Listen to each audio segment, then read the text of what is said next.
Hello दोस्तों, late night horror stories में आप सभी का स्वागत है। आज मैं आपके लिए एक और डरावनी कहानी लेकर आया हूं जो आपके रोंगटे खड़े कर देगी। तो हेडफोन्स लगा लीजिए और अपनी आंखें बंद कर लीजिए और शुरू करते हैं लेट नाइट हॉरर स्टोरीज का 12वां एपिसोड। ये कहानी उत्तर भारत के एक छोटे से गांव नरसौली की है। गांव इतना छोटा था कि वहां की गलियां बिल्कुल पतली और धूल से भरी रहती थी। घर कच्ची मिट्टी के बने हुए थे और बिजली भी कभी कभी ही आती थी। इस गांव में अंधविश्वास और परंपराओं की जड़ें इतनी गहरी थीं कि लोग पंडित और ज्योतिषियों की बातों को भगवान का आदेश मानते थे। गांव के एक कोने में हरिशंकर का परिवार रहता था। हरिशंकर का घर थोड़ा बड़ा था क्योंकि वो खेती बाड़ी के साथ साथ दूसरे गांवों में अनाज बेचने का काम भी करते थे। उनकी एक बेटी थी जिसका नाम सुहानी था। सुहानी सिर्फ 16 साल की थी, लेकिन उसकी सुंदरता की चर्चा पूरे गांव में थी। बड़ी बड़ी आंखें, लंबी घनी चोटियां और चेहरा ऐसा जैसे चांद खुद जमीन पर उतर आया हो। सुहानी का परिवार उसकी शादी की तैयारी कर रहा था। गांव के एक बड़े परिवार से रिश्ता तय हुआ था। लड़का अच्छा कमाता था और परिवार संपन्न था। लेकिन शादी से पहले की एक रस्म में पंडित ने सुहानी की कुंडली देखी। कुंडली देखकर पंडित का चेहरा फीका पड़ गया। हरिशंकर जी, ये कुंडली बहुत भारी है, पंडित ने गंभीर आवाज में कहा। भारी मतलब क्या है? हरिशंकर ने चिंता से पूछा। इस कुंडली में मंगल दोष है। आपकी बेटी जिसके साथ भी शादी करेगी वो व्यक्ति ज्यादा दिन जिंदा नहीं रहेगा। ये सुनते ही पूरे परिवार में हड़कंप मच गया। सुहानी की मां तो रोने लगी। पंडित जी, अब क्या करें? हमारी बेटी की जिंदगी तो बर्बाद हो जाएगी। पंडित ने थोड़ी देर सोचा और फिर एक सुझाव दिया। एक उपाय है, सुहानी की शादी पहले किसी पेड़ से करा दीजिए। ये दोष उस पेड़ पर चला जाएगा और फिर असली शादी में कोई दिक्कत नहीं होगी। गांव के बाहर एक बहुत पुराना बरगद का पेड़ था। उसकी जड़ें इतनी फैली हुई थीं कि वो कई फुट जमीन के ऊपर दिखती थीं। उसी पेड़ को चुना गया। लेकिन अब समस्या ये थी कि सुहानी के होने वाले पति के परिवार वाले इस प्रस्ताव से पूरी तरह नाखुश थे। उनका कहना था कि क्या भरोसा है इस पेड़ से शादी के बाद लड़के को कुछ नहीं होगा। उनका गुस्सा साफ था और वो ये मानने को तैयार नहीं थे। लेकिन पंडित ने उन्हें बहुत समझाया और यह तर्क दिया कि यह उपाय बहुत पुराना है और इस पर विश्वास करना ही बेहतर होगा। आखिरकार पंडित की बातों में कुछ ऐसी बात थी कि लड़के का परिवार मान गया। सुहानी का परिवार तो बस किसी भी हालत में सुहानी का विवाह चाहते थे, क्योंकि समाज में दाग लगना उनके लिए ज्यादा खतरनाक था। उनकी नज़र में पेड़ से शादी करने में कोई दिक्कत नहीं थी, बल्कि लड़के से शादी टूट जाना एक बहुत बड़ी शर्म की बात थी। सुहानी का दिल तो पहले ही टूटा हुआ था, लेकिन अब उसका दुख और भी गहरा हो गया। उसे यह सब बहुत अपमानजनक लग रहा था। उसे एक पेड़ से जोड़ दिया गया था और उसे यह सब चुपचाप सहना पड़ा। लड़कियों को वैसे भी ज्यादा बोलने की इजाजत नहीं थी और ऐसे में वो बस चुप रही। गांव में ये बात तेजी से फैल गई। हर घर में यही चर्चा हो रही थी कि सुहानी की शादी एक पेड़ से होने जा रही है। कुछ लोग इसे एक अजीब और हास्यास्पद बात मानते थे, तो कुछ इसे एक धार्मिक उपाय के तौर पर देखते थे। लेकिन अधिकांश लोग तो बस ये देखना चाहते थे कि शादी के दिन क्या होगा। गांव के युवा वर्ग ने तो इसका मजाक बनाना शुरू कर दिया। क्या यार, लड़की पेड़ से शादी कर रही है, अब तो और भी मजेदार होगा।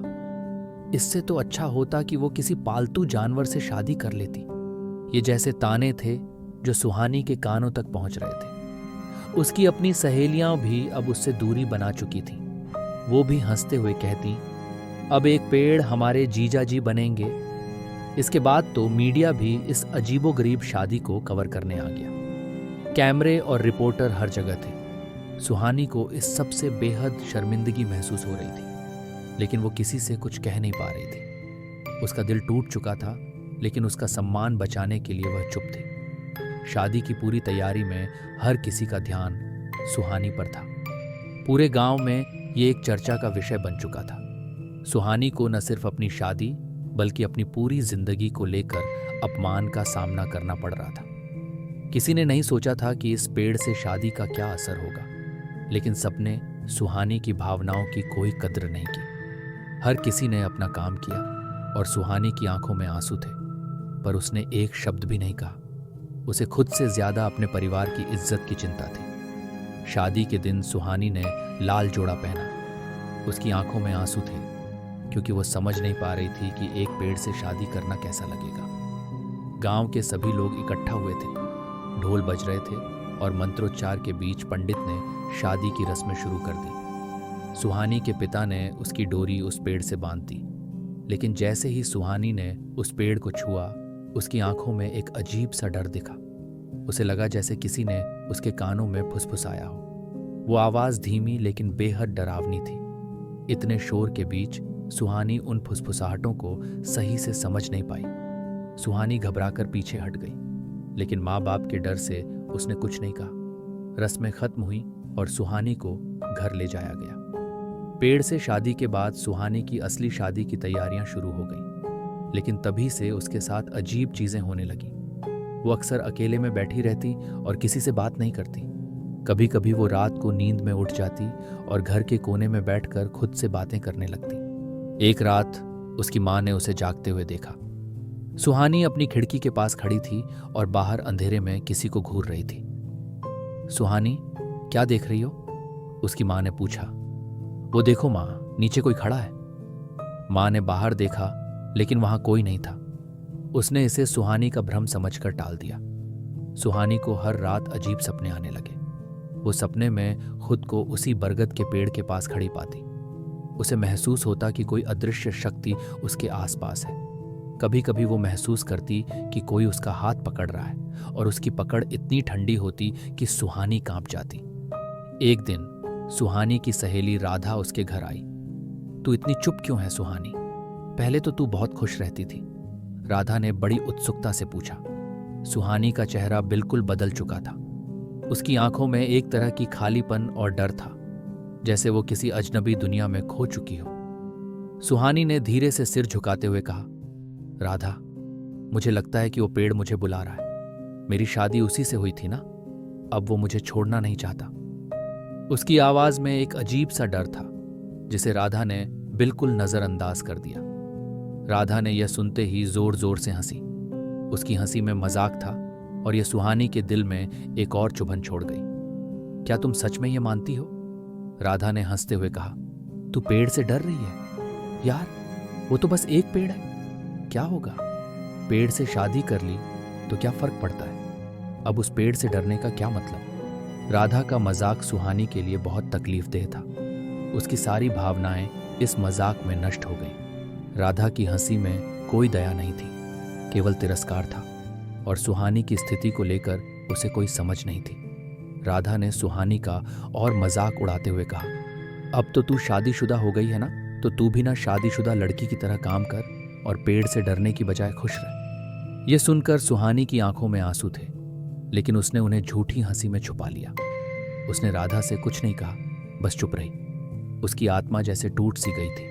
राधा का यह मजाक उसे इतना दुख दे गया कि उसने मन ही मन फैसला कर लिया कि वो अब इस बारे में किसी से कुछ नहीं कहेगी। सुहानी की अजीबोगरीब हरकतें और बढ़ने लगीं। वो हमेशा चुपचाप किसी न किसी कोने में बैठी रहती, जैसे वो कहीं और खो गई हो। कभी कभी उसकी हंसी भी गहरी होती, लेकिन यह हंसी कोई सामान्य हंसी नहीं थी, बल्कि एक डरावनी और अस्वाभाविक हंसी लगती। घर वाले इसे ठीक से समझ नहीं पा रहे थे और धीरे धीरे ये बात गांव में फैलने लगी। गांव में अफवाहें फैलने लगीं कि वो बरगद का पेड़ श्रापित है। कहते थे कि उस पेड़ पर एक भटकती आत्मा रहती है। गांव के बूढ़े लोगों ने बताया कि कई साल पहले एक आदमी ने वहीं पर फांसी लगाकर आत्महत्या कर ली थी। उसकी आत्मा अब भी उस पेड़ से बंधी हुई है। सुहानी के पिता को जब ये बात पता चली तो उन्होंने पंडित को फिर से बुलाया। पंडित ने कहा, यह आत्मा अब सुहानी से जुड़ गई है, इसे हटाने के लिए हवन करना पड़ेगा। पंडित की बात सुनते ही हरिशंकर और उनका परिवार सहम गया। सुहानी की मां की आंखों से आंसू थमने का नाम नहीं ले रहे थे। पंडित जी, हवन से हमारी बेटी सुरक्षित हो जाएगी ना? उन्होंने कंपकपाती आवाज में पूछा। हवन बहुत ताकतवर प्रक्रिया है, लेकिन यह आसान नहीं होगा। आत्मा अब सुहानी को अपना मान चुकी है, इसे हटाना मुश्किल होगा। हमें गांव के सबसे पुराने मंदिर में विशेष पूजा करनी होगी, पंडित ने गंभीरता से कहा। पूजा की तारीख तय कर दी गई। अगले अमावस्या की रात हवन होना था। इस बीच सुहानी का व्यवहार और भी अजीब होता जा रहा था। वो अक्सर रात में बिना किसी कारण घर से बाहर निकल जाती। कई बार उसे अंधेरे में पेड़ की ओर जाते देखा गया। एक रात पूजा से 3 दिन पहले सुहानी के कमरे से जोर जोर से चीखने की आवाज आई।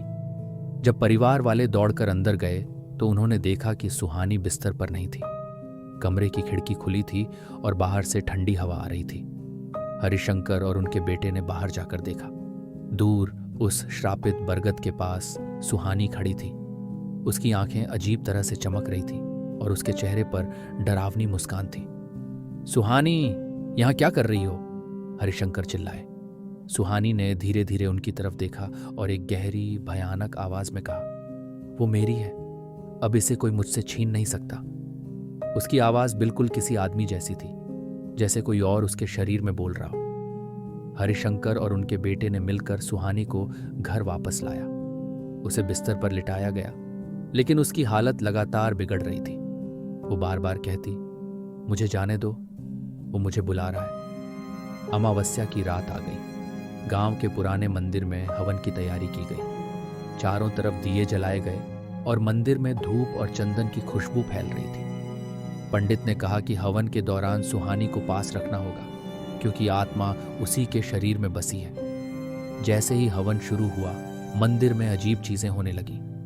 दियों की लौ अचानक कांपने लगी और एक अजीब सी ठंड महसूस होने लगी। पंडित ने मंत्रों का उच्चारण तेज कर दिया। सुहानी, जो अब तक शांत थी, अचानक चिल्लाने लगी, मुझे मत रोको, मैं उसकी हूं।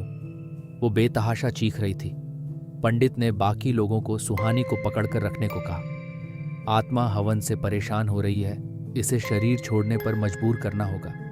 जैसे जैसे मंत्रों का उच्चारण तेज हुआ, मंदिर की दीवारों से डरावनी आवाजें आने लगी। ऐसा लगा जैसे कोई हवा में चीख रहा हो। सुहानी का शरीर कांपने लगा और उसकी आंखें पूरी सफेद हो गईं। अचानक सुहानी जोर से हंसने लगी। उसकी हंसी इतनी डरावनी थी कि वहां खड़े सभी लोग सहम गए। उसने पंडित की तरफ देखा और एक अजीब आवाज में कहा, तुम मुझे यहां से निकाल नहीं सकते, मैं यहां से कभी नहीं जाऊंगा। पंडित ने अपना संकल्प और मजबूत किया।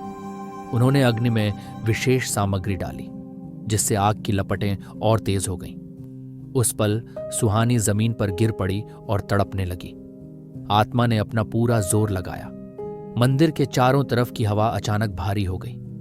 पास खड़े लोगों ने महसूस किया कि कोई अंधेरा आकार मंदिर की तरफ बढ़ रहा है। पंडित ने सभी से कहा, किसी को डरना नहीं है, आत्मा को बाहर निकालने का यह आखिरी मौका है। पंडित ने मंत्र पढ़ते हुए एक पानी से भरा कलश सुहानी पर छिड़का। जैसे ही पानी उसकी त्वचा पर पड़ा, सुहानी जोर से चीखी। उसकी चीख इतनी भयानक थी कि मंदिर के बाहर खड़े कुछ लोग भी डर कर भाग गए। फिर एक पल के लिए सब कुछ शांत हो गया।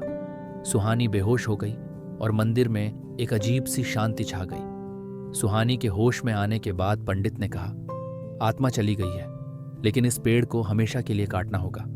जब तक ये पेड़ है, इसकी छाया से बचकर रहना होगा। गांव वालों ने अगले दिन उस पेड़ को जला दिया। तो दोस्तों, कैसी लगी आपको ये कहानी? अगर पसंद आई हो या डर लगा हो तो कमेंट करके ज़रूर बताइए और लाइक और सब्सक्राइब करना न भूलें। अगर आपके साथ भी कोई डरावना एक्सपीरियंस हुआ है और आप चाहते हैं कि मैं आपकी भी कहानी अपने चैनल पर सुनाऊं, तो आप अपनी कहानी मुझे ईमेल कर सकते हैं। ईमेल आपको डिस्क्रिप्शन में मिल जाएगी, तो अपनी कहानी ज़रूर शेयर करें। फिर मिलेंगे अगले एपिसोड में कुछ और डरावनी कहानियों के साथ। तब तक के लिए अलविदा।